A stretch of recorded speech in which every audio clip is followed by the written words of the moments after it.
Morning, students. How are you all? I hope you all are doing well at your home. Today, in this video, we are going to discuss lesson number 6. This was done in our prior video. This is second part of this video. Today, we are going to start from here. Nesting habits of birds. Nesting habits होती हैं घोंसला बनाने की क्रिया। Birds अपने रहने के लिए अपने नेस्ट यानी कि अपने घोंसले बनाते हैं। उन्हें किन किन चीजों की जरूरत होती है? कुछ स्पेशल टाइप ऑफ बर्ड्स हैं जो कि स्पेशल नेस्ट बनाते हैं, उनके बारे में हम स्टडी करेंगे। All birds reproduce by laying eggs. Reproduce यानी कि प्रजनन करना। ज्यादातर जो बर्ड्स हैं, सारे ही बर्ड्स हैं, वो रिप्रोड्यूस करने के लिए, अपनी गिनती बढ़ाने के लिए, प्रजनन के लिए एग्स देते हैं, अंडे देते हैं। When they have to lay eggs, they build home called nests. जब भी पक्षी अंडे देते हैं, उस टाइम वो अपने लिए घर बनाते हैं, जिसे कि घोंसला यानी कि नेस्ट कहते हैं। Birds live in nests. पक्षी जो है वो नेस्ट यानी घोंसले में रहते हैं। Most birds build their own nests. ज्यादातर जो पक्षी हैं वो खुद अपना नेस्ट यानी कि अपना घोंसला खुद बनाते हैं। Birds use grass, feathers, paper, cotton, wool, old clothes, mud, and leaves to build nests. पक्षी इन सब चीजों का प्रयोग करते हैं अपने नेस्ट, अपना घोंसला बनाने के लिए। घास, पंख, कागज, रुई, ऊन, पुराने कपड़े, मिट्टी और पत्ते, इन सब चीजों को यूज करके, इन सब चीजों का प्रयोग करके पक्षी अपने लिए नेस्ट बनाते हैं। Birds build their nest in safe places where it is safe from enemies and bad weather conditions. पक्षी अपना घोंसला ऐसी सेफ जगह यानी कि ऐसी सुरक्षित जगह बनाते हैं जहां पर वो अपने एनिमीज यानी अपने दुश्मनों से सुरक्षित रहें, और वहां का जो वेदर है, वहां का जो मौसम है, उसके जो मौसम है वहां का, वो भी ठीक हो। बहुत ज्यादा गर्मी या बहुत ज्यादा सर्दी वगैरह वहां ना हो, वहां का जो तापमान है वो ठीक हो। They make the nests really warm and cozy for their young ones. पक्षी जो हैं वो अपने घोंसले को बिल्कुल वार्म यानी कि बिल्कुल गर्म और कोजी, कोजी होता है आरामदायक। पक्षी अपने घोंसले को बिल्कुल गर्म और आरामदायक बनाते हैं ताकि उनके जो यंग वंस हैं, उनके जो बच्चे हैं, जो चूजे होते हैं, उन्हें रहने में कोई भी प्रॉब्लम ना आए, वो आराम से गर्म घोंसले में रह पाए।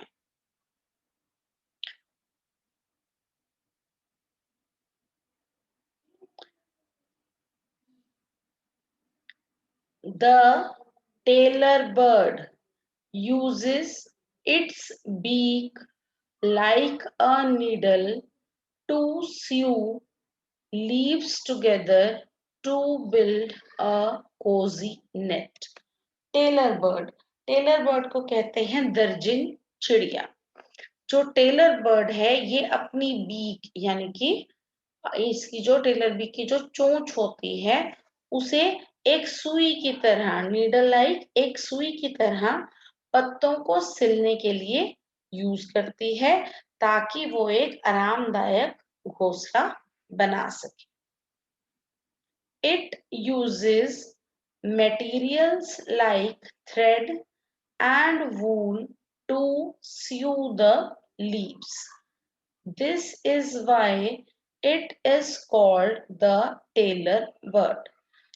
जो टेलर बर्ड है वो थ्रेड यानी कि धागा और वूल यानी ऊन, टेलर बर्ड ऊन और धागे का प्रयोग करती है अब पत्तों को सिलने के लिए, और उन पत्तों को सिलकर वो अपना घोंसला बनाती है जो कि आरामदायक होता है।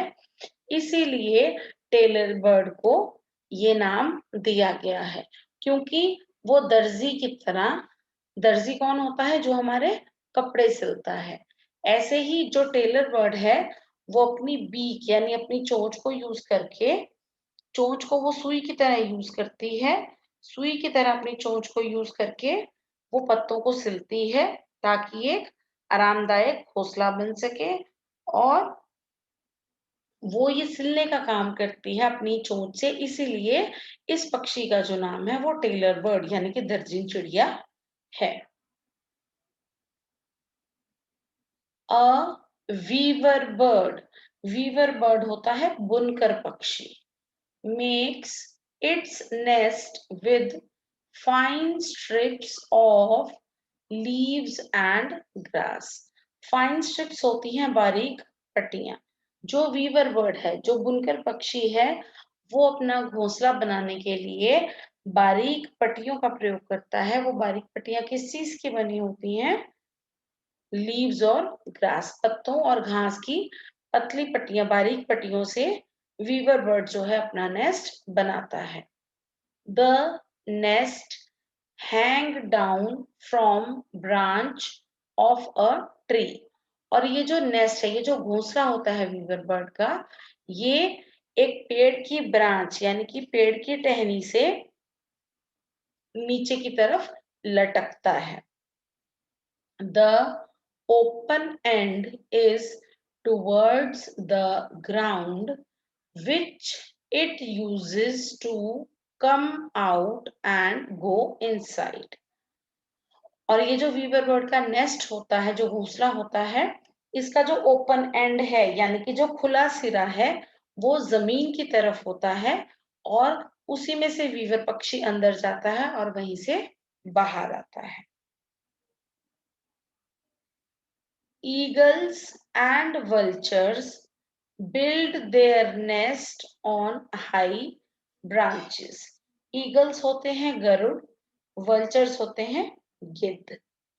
Eagles and vultures, गरुड़ और गिद्ध जो हैं, ये अपने घोंसले हाई ब्रांचेस यानी कि बहुत ऊंची टहनियां होती हैं उन पर बनाते हैं। द वुडपेकर, वुडपेकर को कहते हैं कटफोड़वा। The woodpecker drills holes with its beak on the tree trunk to make its nest. अपना घोंसला बनाने के लिए जो वुड पैकर होता है, जो कटफोड़वा बर्ड है, ये जो ट्री की ट्रंक होती है यानी कि जो पेड़ का तना होता है, उसमें अपनी बीक, अपनी चोंच की मदद से उसमें होल्स करती है, उसे खोदती है, और जो खोदने के बाद जो होल बन जाता है उसमें अपना नेस्ट बनाती है। अ Kuku does not build a nest. It lays its eggs in the nest of other birds. Kuku यानी कि कोयल, कोयल है अपना खुद का नेस्ट यानी कि घोंसला नहीं बनाती। कोयल जो है वो जो दूसरे पक्षियों के नेस्ट होते हैं उनमें अपने एग्स देती है। The male and female birds take turns to sit on the eggs. This is called incubation. Incubation को हिंदी में कहते हैं ऊष्मायन। Male and female, male bird होता है मादा पक्षी और फीमेल बर्ड होती है, सॉरी बेटा, मेल बर्ड होता है नर पक्षी, फीमेल बर्ड होती है मादा पक्षी। ये जो मेल और फीमेल बर्ड्स हैं, ये बारी बारी से एग्स पर बैठते हैं, अंडों पर बैठते हैं अंडों को सेकने के लिए। मेल और फीमेल पक्षी बारी बारी से अपने एग्स पर बैठते हैं ताकि वो इन एग्स को सेक सके, और इसे कहते हैं इंक्यूबेशन यानी कि ऊष्मायन। सिंपली अंडे सेकने की जो क्रिया होती है उसे ऊष्मायन यानी कि इंक्यूबेशन कहते हैं। After a few days the eggs hatch and the chicks come out from the eggs। कुछ दिनों के बाद जो अंडे हैं वो हैच हो जाते हैं, हैच यानी कि फूटना, वो फूट जाते हैं और उसमें से चिक्स, चिक्स होते हैं चूजे, उसमें से चूजे बाहर निकल आते हैं। The parents look after them till they can look after themselves। जो पेरेंट्स होते हैं, मेल और फीमेल बर्ड्स हैं, जो नर पक्षी और मादा पक्षी, ये उन चूजों का तब तक ध्यान रखते हैं जब तक कि वो अपना ध्यान खुद से रखने के लिए इतने बड़े नहीं हो जाते। The peacock lays its eggs in a nest among tall grasses। Peacock जो है, पीकॉक अपने एग्स टॉल ग्रासेस यानी कि जो ऊंची घासें होती हैं, ऊंची घास, उनमें पीकॉक अपने एग्स देता है। An owl lives in the hollow of a tree trunk। hollow होता है ट्री ट्रंक का हॉलो। क्या मतलब है यहाँ इससे? ट्री ट्रंक यानी कि पेड़ का तना। पेड़ के तने में जो खोखली जगह होती है, एक आउल वहां पर रहता है। Pigeons usually make nests on rooftops of old buildings। Pigeon यानी कि कबूतर जो हैं, ये यूजुअली यानी कि आमतौर पर जो पिजन्स होते हैं वो अपने नेस्ट ओल्ड बिल्डिंग्स यानी कि पुरानी इमारतों के रूफ टॉप यानी कि छतों पर, बिल्कुल ऊपर जो छतें होती हैं, पिजन्स अपना नेस्ट वहां बनाते हैं। Now next comes another topic, birds sound. Nesting habits में हमने रीड किया, जो बर्ड्स के रहने की जगह होती है उसे नेस्ट यानी कि घोंसला कहा जाता है। सभी पक्षी जो है वो नेस्ट यानी घोंसले में रहते हैं।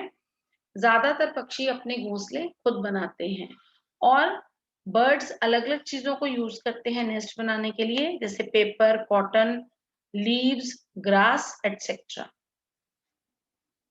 बर्ड्स अपना नेस्ट ऐसी जगह पर बनाते हैं जो कि आरामदायक हो और जहां पर कि उसके एनिमीज यानी कि शत्रु ना आ पाए। कुछ स्पेसिफिक आपको मैंने बर्ड्स बताए जो कि अपने स्पेशल तरह के नेस्ट बनाते हैं। टेलर बर्ड पत्तों को नीडल अपनी बीक की हेल्प से सिलता है, उससे बनता है उसका नेस्ट। वीवर बर्ड जो है, वीवर बर्ड जो बारीक पट्टियां होती हैं लीव्स और ग्रास की, उससे अपना नेस्ट बनाता है, और जो वीवर बर्ड का नेस्ट है वो पेड़ से नीचे लटकता है। जो ईगल और वल्चर हैं, इनके जो घोंसले हैं वो बहुत ऊंचाई पर, ऊंची जो ब्रांचेस होती हैं, ऊंची टहनियां वहां होते हैं। वुडपेकर पेड़ के तने में छेद करके उसे खोखला करके वहां पर अपना नेस्ट बनाता है। कुकू एक ऐसी स्पेशल बर्ड है जो कि अपना नेस्ट नहीं बनाती है। कुकू अपने एग्स किसी और नेस्ट में, किसी और पक्षी के घोंसले में देती है। पीकॉक अपने एग्स टॉल ग्रासेस यानी कि जहां ऊंची घास होती है वहां देती है। और उल्लू जो है वो पेड़ के तने का जो खोखली जगह होती है वहां पर, हॉलो होता है खोखली जगह, जहां से पेड़ का तना खोखला होता है, आउल्स वहां रहते हैं। पिजन्स जो हैं वो बिल्डिंग्स के, घरों के जो रूफ टॉप यानी कि जो ऊंची छतें होती हैं वहां पर बिल्कुल टॉप पर अपने घोंसले बनाते हैं।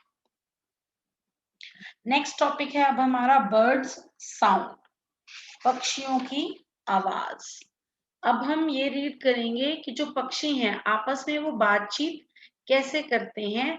एक दूसरे को उन्होंने कोई भी बात करनी होती है, कोई प्रॉब्लम होती है, अगर बच्चों को जो चूजे होते हैं, या अगर उन पे कोई अटैक होने वाला है, कोई दुश्मन, अगर कोई एनिमी है, कोई एनिमल आगे से आ रहा है या कोई बड़ा बर्ड है, तो वो एक दूसरे तक अपनी ये बात, अपना ये संदेश कैसे पहुंचाते हैं। बर्ड्स साउंड यानी कि पक्षियों की आवाज। Birds communicate in many different ways. Communicate होता है बातचीत करना या संवाद करना। Birds बहुत अलग अलग तरीकों से बातचीत करते हैं।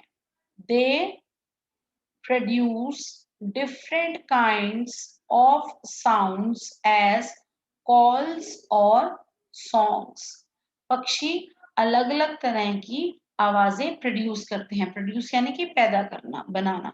पक्षी अलग अलग तरह की आवाजें निकालते हैं, जैसे कि कॉल्स एंड सॉन्ग्स। कॉल्स होता है बुलाना या पुकारना। सॉन्ग्स एक श्रृंखला होती है जिस श्रृंखला से वो एक चीज को गाते हैं। Most of the birds use their voice to call और सिंग। वॉइस यानी कि आवाज। ज्यादातर जो पक्षी होते हैं वो अपनी आवाज का यूज करते हैं, अपनी आवाज का प्रयोग करते हैं कॉल करने के लिए या सिंग करने के लिए, बुलाने के लिए या गाना गाने के लिए।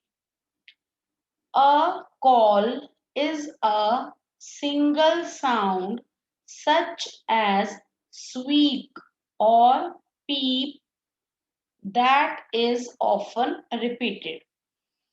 मैंने आपको बताया पक्षी जो हैं अलग अलग तरह की आवाजें निकालते हैं, जैसे कि कॉल्स एंड सॉन्ग्स। अब आपको मैं ये बताऊंगी कॉल्स और सॉन्ग्स अलग अलग इनका क्या मीनिंग है। कॉल क्या होती है? कॉल एक सिंगल साउंड यानी कि ऐसी एक सिंगल आवाज, एकल आवाज होती है, जैसे कि स्वीक। स्वीक होता है चीखना। और पीप, पीप का मतलब होता है चहकना या चू चू करना। पक्षी या तो चीखते हैं या चहकते हैं, जो कि बार बार रिपीट होता है। ऑफन यानी कि अक्सर, बार बार, रिपीट होता है दोहराना। पक्षी एक ऐसी आवाज निकालते हैं जैसे कि वो या तो वो चहकते हैं, चू चू करते हैं, या चीखते हैं, और उसी चीज को वो बार बार दोहराते हैं, रिपीट करते हैं। A song consists of a series of notes that follow a fairly definite pattern. और सॉन्ग क्या होता है? कंसिस्ट होता है शामिल होना। सीरीज यानी कि श्रृंखला या चेन भी बोल सकते हैं सिंपली हम इसे। सॉन्ग एक ऐसी सीरीज होती है, एक ऐसी श्रृंखला होती है उसमें नोट्स की। यहाँ पर नोट्स प्रयोग किया जाता है जो संगीत में उतार चढ़ाव होते हैं उनके लिए। सॉन्ग में क्या होता है? सॉन्ग ऐसे नोट्स की एक चेन होती है, एक श्रृंखला होती है, जो कि एक फेयरली डेफिनेट पैटर्न यानी कि एक काफी निश्चित ढांचे के रूप में उसे गाते हैं, वो एक सॉन्ग होता है। कॉल में क्या है? कॉल एक सिंगल आवाज होती है, जैसे चू चू, चू चू, चू चू, ऐसे एक चीज रिपीट होती है। और सॉन्ग जो होता है, सॉन्ग में रेपिटेशन इतना नहीं होता। सॉन्ग में एक नोट के साथ, अलग अलग नोट्स के साथ एक जो उनकी उनका सॉन्ग है वो एक ढांचे में, एक पैटर्न में चलता रहता है, एक सीरीज में चलता रहता है। Perching birds produce both calls and songs. Perching birds होते हैं अंडों पर बैठने वाले बर्ड्स। प्रोड्यूस यानी कि पैदा करना। जो पर्चिंग बर्ड्स हैं, अंडों पर बैठने वाले बर्ड्स हैं, वो कॉल्स और सॉन्ग्स दोनों को ही प्रोड्यूस करते हैं, यानी दोनों ही आवाजें करते हैं। Most of the water birds and birds of prey always call but do not sing. ज्यादातर जो वाटर बर्ड्स हैं, जो पानी में रहने वाले जो पक्षी हैं, और बर्ड्स ऑफ प्रे होते हैं शिकारी पक्षी। जो शिकारी पक्षी होते हैं और जो वाटर बर्ड्स होते हैं, ये हमेशा कॉल करते हैं, यानी कि एक सिंगल आवाज करते हैं और ये गाना नहीं गाते, एक पैटर्न में ये नहीं गाते। Few birds like pelicans and storks make no vocal sound. Pelicans होते हैं हवा सील, एक तरह की डक होती है पेलिकन। स्टॉक्स होते हैं सारस। जो वाटर बर्ड्स हैं, जैसे ये कुछ बर्ड्स हैं, पेलिकन एक तरह की डक होती है, पेलिकन और जो सारस स्टॉक्स होते हैं, ये कोई वोकल साउंड यानी कि कोई मौखिक आवाज, मतलब इनकी जुबान से कोई आवाज नहीं निकलती। Baby birds give a call to tell their parents that they are hungry or hurt or frightened. Baby birds यानी कि जो चूजे होते हैं और जो एडल्ट बर्ड्स होते हैं यानी कि बिल्कुल बड़े, उसके बीच की जो स्टेज होती है, ये जो बर्ड्स होते हैं बेबी बर्ड्स, जो छोटे पक्षी होते हैं, ये अपने माता पिता को कॉल करते हैं, यानी कि ये चू चू करते हैं या ये चीखने की आवाज करते हैं अपने पेरेंट्स को ये बताने के लिए कि वो हंग्री हैं, हंग्री यानी कि भूखे हैं, या हर्ट हैं, हर्ट यानी कि जख्मी हैं, और फ्राइटेंड, फ्राइटेंड होता है डरे हुए। जब भी छोटे पक्षी डरे हुए होते हैं या भूखे होते हैं या जख्मी होते हैं, ये अपने माता पिता को कॉल के द्वारा इसका संकेत देते हैं। Adult birds make calls, often repeated to attract their males. जो एडल्ट बर्ड्स होते हैं, एडल्ट बर्ड्स यानी कि वयस्क पक्षी, जो बड़े पक्षी होते हैं, वो कॉल्स करते हैं, वो कॉल्स के द्वारा आवाज करते हैं, ऑफन यानी कि अक्सर या ज्यादातर। ज्यादातर जो एडल्ट पक्षी हैं वो कॉल्स करते हैं, यानी कि कॉल्स के द्वारा आवाज करते हैं, ताकि वो जो मेल्स होते हैं, मेल्स यानी कि नर पक्षी जो हैं, उन्हें अट्रैक्ट कर सके अपनी तरफ। अट्रैक्ट यानी कि आकर्षित करना। जो एडल्ट बर्ड होते हैं, वयस्क पक्षी जो हैं, वो कॉल्स के द्वारा आवाज करते हैं, जो कि रिपीट करते हैं, वो ऑफन रिपीटेड यानी कि बार बार उसे दोहराते हैं, ताकि वो जो नर पक्षी हैं उन्हें अपनी तरफ आकर्षित कर सके। Adult birds also give a high pitched call to all other birds, informing them of approaching danger. और जो एडल्ट बर्ड्स होते हैं, वो एक हाई पिच्ड कॉल करते हैं, यानी कि बहुत ऊंची आवाज में, हाई पिच यानी कि बहुत ऊंचाई से, बहुत ऊंचे स्वर में, बहुत ऊंचे स्वर में वो आवाज करते हैं, दूसरे पक्षियों को ये बताने के लिए कि आगे कोई आने वाला खतरा है। अप्रोचिंग डेंजर यानी कि आगे आने वाला खतरा। जब भी पक्षियों को ये पता लग जाता है, अंदेशा हो जाता है कि आगे कोई खतरा है, तो वो अपने बाकी जो पक्षी हैं उन्हें कैसे बताते हैं, वो बहुत ही ऊंचे स्वर में एक पर्टिकुलर आवाज से उन्हें ये बताते हैं कि आगे खतरा है। इन्फॉर्मिंग यानी कि उनको जानकारी देना। अप्रोचिंग डेंजर होता है आने वाला खतरा। Parrots and mynas imitate human sounds. Parrots और मैनास जो होते हैं, ये ह्यूमन साउंड यानी कि इंसानों की जो आवाजें होती हैं उन्हें इमिटेट करते हैं। इमिटेट यानी कि नकल करना। पैरट और मैना इंसानी आवाजों की नकल करते हैं। पैरट्स में repeat a particular word whereas मैना can repeat a line. Parrot जो होते हैं वो अक्सर एक पर्टिकुलर वर्ड यानी कि कोई विशेष अक्षर होता है, विशेष जो शब्द होता है उसे ही रिपीट करते हैं, उसे ही दोहराते हैं, जबकि वेयरएज यानी कि जबकि मैना कैन रिपीट अ लाइन, मैना जो है वो एक पूरी लाइन को दोहरा सकती है। Canaries, canaries are kept for their songs. Canaries होती हैं, हिंदी में बोलते हैं इसे पीत चटकी, एक तरह का सिंगिंग बर्ड होता है, गाने वाला पक्षी। Canaries are kept for their songs, क्योंकि ये एक सिंगिंग बर्ड है, गाने वाला पक्षी है, इसीलिए इसे लोग अपने पास रखते हैं क्योंकि इसके गानों की वजह से।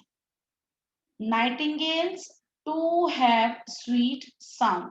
नाइटिंगेल्स होते हैं बुलबुल, बुलबुल के पास भी एक बहुत ही स्वीट आवाज होती है। नाइटिंगेल्स और कैनरीज जो हैं इनकी स्वीट आवाज होती है, कैनरीज को ज्यादातर क्योंकि वो गाने गाते हैं, कैनरी एक सिंगिंग बर्ड है, इसीलिए इसको अपने पास रखा जाता है अपने मनोरंजन के लिए। This is all for today. Next, rest of the chapter will be done in the next video. Thank you. Have a nice day.